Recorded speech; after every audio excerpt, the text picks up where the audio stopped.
Hello friends, welcome to ரின் சமையல். இன்றைக்கி நம்ம ரின் சமையல் சேனலில் கோதுமை மாவு இருந்தால் காரசாரமாக சில்லி பரோட்டா இப்படி செஞ்சு பாருங்கள். ரொம்பவே ஈஸியான கோதுமை மாவு ரெசிபி. ஈவினிங் ஸ்நாக்குக்கு இந்த சில்லி பரோட்டாவை செஞ்சு கொடுத்தோம்னா எல்லாருமே விரும்பி சாப்பிடுவாங்க. பிரேக்ஃபாஸ்ட்டுக்கு இந்த சில்லி பரோட்டாவை செஞ்சு சாப்பிட்றதுக்கு ரொம்பவே டேஸ்ட்டாக இருக்கும். ரின் சமையல் சேனலை சப்ஸ்கிரைப் பண்ணிக்கோங்க. பக்கத்தில் இருக்க ஆளுன்ற பெல் ஐக்கானை கிளிக் பண்ணி வச்சுக்கிட்டிங்கன்னா நான் போடுற வீடியோ உடனே உங்களுக்கு நோட்டிஃபிகேஷனில் வந்துடும். பரோட்டா செய்கிறதுக்காக 1 கப் அளவு கோதுமை மாவு எடுத்திருக்கேன். கொஞ்சமாக உப்பு சேர்த்துட்டு 1 ஸ்பூன் அளவு எண்ணெய் சேர்த்துக்கணும்.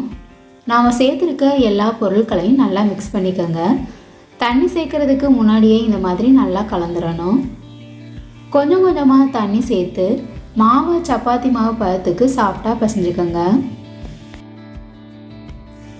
கடைகளில் கிடைக்கிற பரோட்டாவாக வாங்கி நம்ம சில்லி பரோட்டா வீட்டிலே ஈஸியாக செய்யலாம்.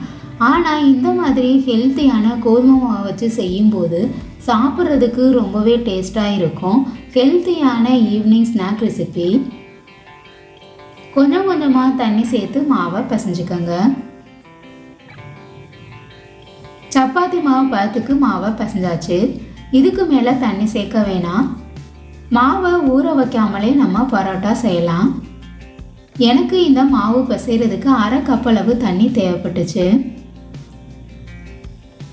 சப்பாத்திக்கு நம்ம எப்படி மாவை உருட்டுவோமோ அதே போல் பெரிய உருண்டையாக உருட்டிக்கலாம். பெரிய சப்பாத்தி போல் திரட்டிட்டு உருட்டும் போது லேயர் நமக்கு நிறையா கிடைக்கும். சப்பாத்தி கட்டையில் கொஞ்சமாக மாவு தூவிட்டு நாம் உருட்டி வச்சிருக்க உருண்டையை நல்லா தட்டிடணும். மெலிசான சப்பாத்தியாக திரட்டிடுங்க. எந்த அளவுக்கு நம்ம திரட்ட முடியுமோ அதுக்கு தகுந்த மாதிரி மெலிசா திரட்டிக்கணும். ஒட்டுற மாதிரி இருந்ததுன்னா கொஞ்சமாக மேலே மாவு தூவிட்டு திரட்டிக்கங்க. சப்பாத்தியை திரட்டியாச்சு. இதே போல் மீத இருக்க உருண்டையும் மெலிசா திரட்டி எடுத்துக்கோங்க. சப்பாத்தி மேலே கொஞ்சமாக எண்ணெய் தடவிட்டு கோதுமை மாவை தூவி விட்டுறணும்.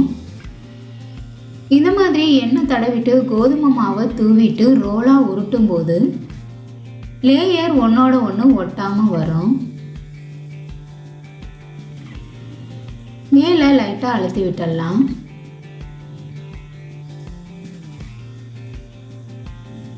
சின்ன சின்ன பீஸாக கட் பண்ணி எடுத்துக்கணும்.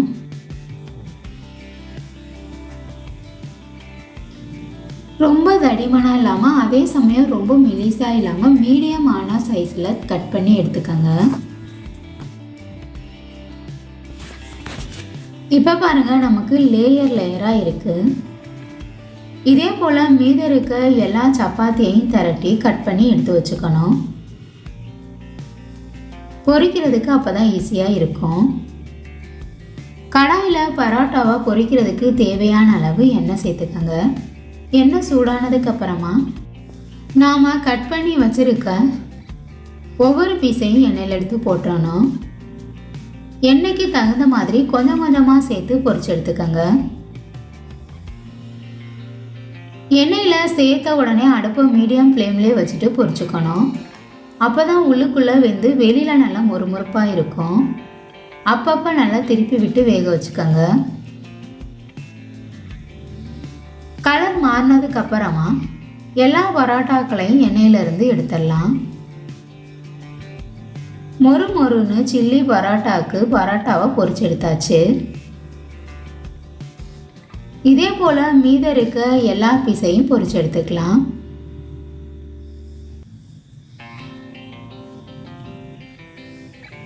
ரொம்பவே ஈஸியான ஈவினிங் ஸ்நாக் ரெசிபி.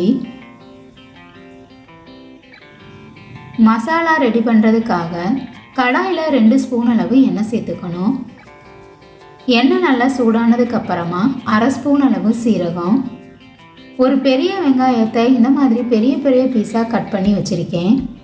அதை எண்ணெயில் சேர்த்துடலாம். இதுக்கு பதிலாக சின்ன சின்ன பீஸாக கூட கட் பண்ணிவிட்டு சேர்த்துக்கோங்க.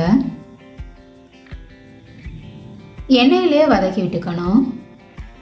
இது கூட ஒரு கொத்து கருவேப்பிலை சேர்த்துக்கோங்க. இஞ்சி பூண்டு தட்டி வச்சிருக்கேன், அதையும் சேர்த்துக்கலாம். இஞ்சி பூண்டு பேஸ்ட்டோட பச்சை மணம் போகிற வரைக்கும் எண்ணெயிலே வதக்கி விட்டுக்கணும். கோதுமை மாவு சில்லி பரோட்டாவுக்கு குடமிளகாய் நான் சேர்த்து செய்கிறேன். விருப்பப்பட்டால் சேர்த்துக்கங்க. குடமிளகாயும் எண்ணெயில் சேர்த்துட்டு வதக்கி விட்டுக்கணும். ரொம்ப நேரம் வதக்க தேவையில்லை. ஒரு பழமான தக்காளி பழத்தை பொடிசாக கட் பண்ணி வச்சுருக்கேன், அதையும் சேர்த்துக்கலாம்.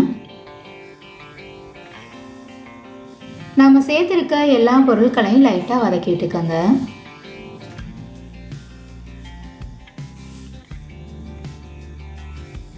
காரத்துக்காக 1/2 ஸ்பூன் அளவு மிளகாய்த்தூள், மல்லித்தூள் 1/2 ஸ்பூன், கரம் மசாலா 1/2 ஸ்பூன் சேர்த்துக்கங்க. கொஞ்சமாக நான் மஞ்சள் தூள் சேர்க்குறேன், விருப்பப்பட்டால் சேர்த்துக்கங்க. நாம் சேர்த்துருக்க எல்லா மசாலாவையும் எண்ணெயிலே 1 நிமிஷத்துக்கு வதக்கி விட்டுக்கணும். அடுப்பை மீடியம் ஃப்ளேம்லேயே வச்சு வதக்கி விட்டுக்கங்க. கொஞ்சமாக உப்பு சேர்த்துக்கலாம். நாம் சேர்த்துருக்க மசாலாவுக்கு தகுந்த மாதிரி உப்பு சேர்த்துக்கங்க. தண்ணி சேர்த்துட்டு மசாலாவோட பச்சை வாசனை போகிற வரைக்கும் கொதிக்க வச்சுக்கணும். உப்பு காரம் எல்லாம் சரியாக இருக்கான்னு செக் பண்ணிக்கோங்க. மசாலாவோட பச்சை வாசனை எல்லாம் போயிடுச்சு. நாம் பொரிச்சு வச்சுருக்க பரோட்டா எல்லாத்தையும் சேர்த்துடலாம். 5-6 பரோட்டாவை நல்லா நுணுக்கிட்டு நான் சேர்த்துருக்கேன். இந்த மாதிரி சேர்க்கும்போது சாப்பிட்றதுக்கு ரொம்பவே டேஸ்ட்டாக இருக்கும். நாம் சேர்த்துருக்க பரோட்டா எல்லாம் மசாலாவோட நல்லா மிக்ஸ் ஆகிற அளவுக்கு கலந்து விட்டுருங்க. 1 நிமிஷத்துக்கு நல்லா வேக வச்சுக்கணும். இது கூட கொஞ்சமாக கொத்தமல்லி இலைகள் சேர்த்துக்கங்க. இப்போ நமக்கு கோதுமை மாவு சில்லி பரோட்டா சுட சுட ரெடி ஆயிருச்சு. இது ஈஸியான ஈவினிங் ஸ்நாக் ரெசிபியான பரோட்டா உங்களுக்கு பிடிச்சிருந்ததுன்னா சமையல் சேனலை சப்ஸ்கிரைப் பண்ணிக்கோங்க ஃப்ரெண்ட்ஸ். ஸ்நாக் ரெசிபி உங்களுக்கு பிடிச்சிருந்ததுன்னா மறக்காமல் ஒரு லைக் கொடுங்க ஃப்ரெண்ட்ஸ். கமெண்ட் பண்ணுங்கள், ஷேர் பண்ணுங்கள். பக்கத்தில் இருக்க ஆளுன்ற பெல் ஐக்கானை கிளிக் பண்ணி வச்சுக்கிட்டிங்கன்னா நான் போடுற வீடியோ உடனே உங்களுக்கு நோட்டிஃபிகேஷனில் வந்துடும். Thank you friends.